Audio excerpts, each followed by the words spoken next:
They say this photo is not only worth 1,000 words, but also thousands of views. You see the black beanie on the counter? An 8th grader refused to take it off and ended up in the principal's office. His barber messed his hairline up. Me and Miss Rivers thought that his hairline looked fine, but he was pretty adamant about not taking the hat off. Dr. Jason Smith is principal at Stony Brook Intermediate Middle School. Instead of penalizing the 8th grader, he struck a deal with the student. And I said, hey, if I line you up, if I fix your line, we take the hat off and go to class. And he said yes. So Principal Smith left school despite the snowy roads to get his hair clippers at home. And coming back to school, I almost got stuck out in the front of my house, because the side streets haven't been cleared. During the haircut, a school police officer snapped photos and asked permission to post them. Within hours, the post went viral. And more importantly, the principal and student now talk about his future. I try to bring up, possible careers and things like that to try to get them to think about the future and to dream and set goals. Principal Smith is an Arlington High School alumnus. Retired principal Dr. Jackie Greenwood pushed him. So now we work really hard at building relationships and making connections with kids and doing whatever it takes for them to be successful. And Principal Smith told me since the haircut, the 8th grader is already doing better in school. You guys like George? No shit. No shit. If you look good and you feel good, you'll do good. And that's not on no superficial shit. I'm not talking about no clothing. This is the BlackWatch. I'm a black man, and I watch shit. Sometimes I watch shit that people send me. Listen to it, ingest it, then regurgitate it. Just like I just did. I just had that sent to me. Crazy thing is, I've had a similar situation like that happen in my life, personally. And dealing with youngins out here, sometimes they got something popping and they need a haircut. And you want them to look good, you want them to feel good, you want them to be good, so you try to get them into a situation where you take them to get a haircut.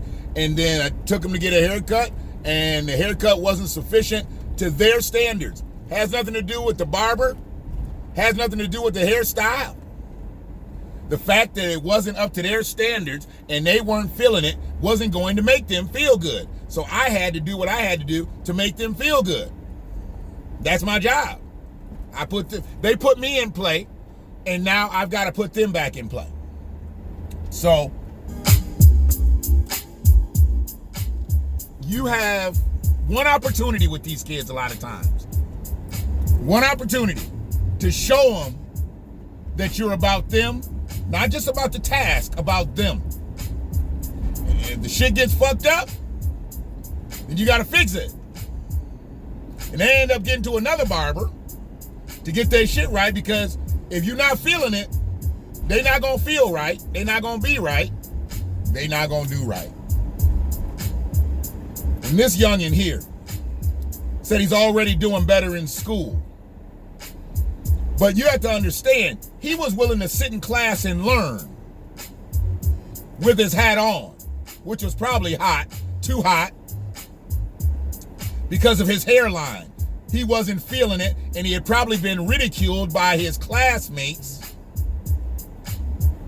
First you see it, and you're like, okay, maybe I can deal with it. But somebody said something to him. He didn't just come to that conclusion that his hairline was fucked up. Somebody said something to him. Possibly one of his homies, possibly some little girl. And he took it upon himself to say, you know what? I'm covering this shit up. I'm not skipping school. I'm not bugging out, but I'm going to cover this shit up, and I'm going to go to class. And with that teacher not understanding what the dynamics of what he's going through, see, that's the problem. See, I think teachers are part social workers sometimes without the degrees.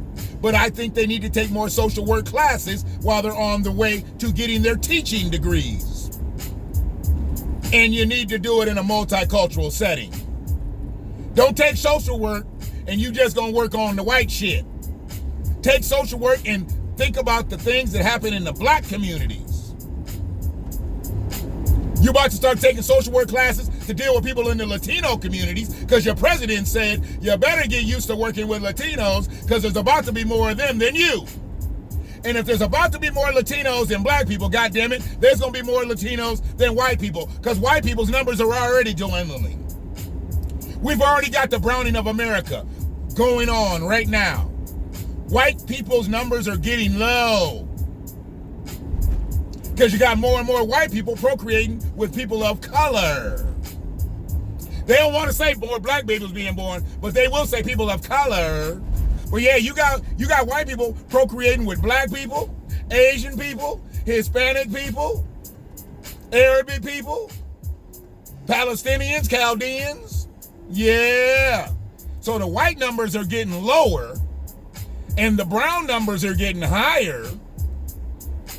So you better start taking some social work classes to fuck with the brown people. Not just the blacks, the browns.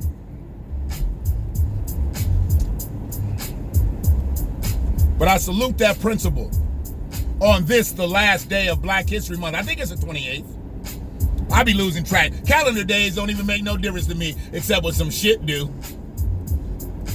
But I believe it's the last day of the Black History Month. And we done had a lot of shit happen in the Black History Month that really wasn't black history. I think it was black insults. I think it was black tragedy. But it wasn't necessarily black history this year. They did a lot of fuck shit this year.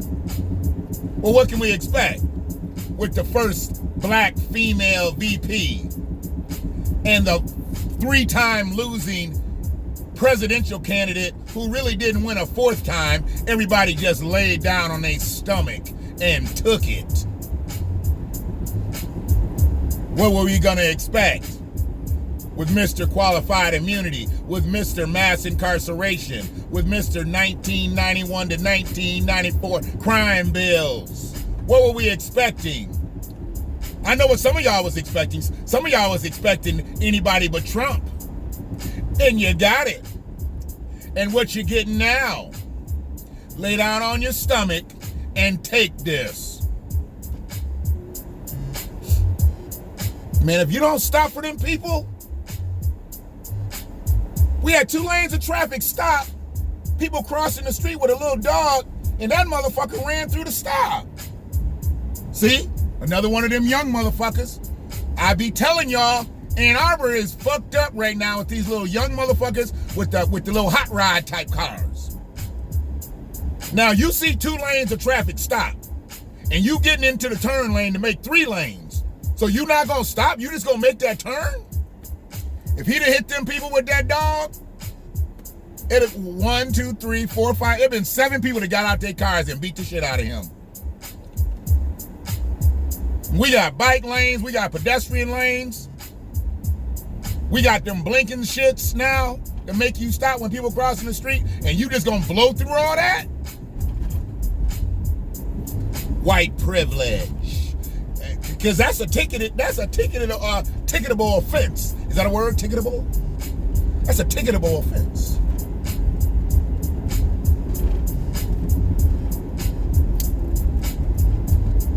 Yeah, so I salute that brother, man. I bet you he's done shit like that before and it was never captivated, but I'm glad that was captivated. Not for the IG shit, not for the Twitter shit, not for the YouTube shit, not for the Facebook shit. Get your ass out of my motherfucking way. Another young motherfucker, but he driving a transit van. Just dipped into traffic. He was supposed to turn, he was in the left turn lane, but instead he dipped into traffic, which I have no problem with him doing. I'm just in the far lane. You only needed to get into the near lane. I'm in the far lane. You came all the way over to the far lane. Now you fucking with my day. Why are you fucking with my day? Because you a young ass motherfucker and you don't know how to drive. Your depth perception is off. You didn't know you was over the double line. That's why. He probably ain't no more qualified to drive that goddamn transit van than Kai is. They give anybody a set of keys nowadays, I swear to God. But yeah, man, I literally salute shit like that. I love shit like that. That man went out of his way. He's the principal of the school. He's at the top of the pay grade. He's the boss. He don't need to do a motherfucking thing but his job as a principal. He's got principal concerns. That's some humanist shit. That's more than being a principal. That's being a man. And I'm so glad it was a black man. I know there's some white men out here that can cut hair. I get it. But this ain't the barbershop movies, nigga. This is a principal of a school, junior high school, who's got all kind of shit happening. Fledgling hormones, fights, all types of shit he's got to deal with. Drove home in a snowstorm to get his clippers so he could come back and blend in a kid.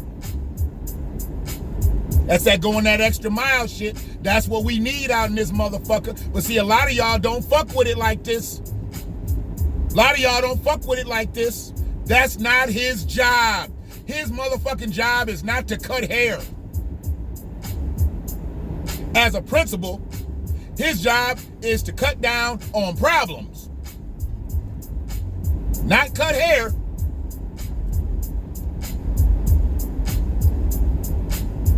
But hair was on the table that day, and he handled that. Handled it like a G.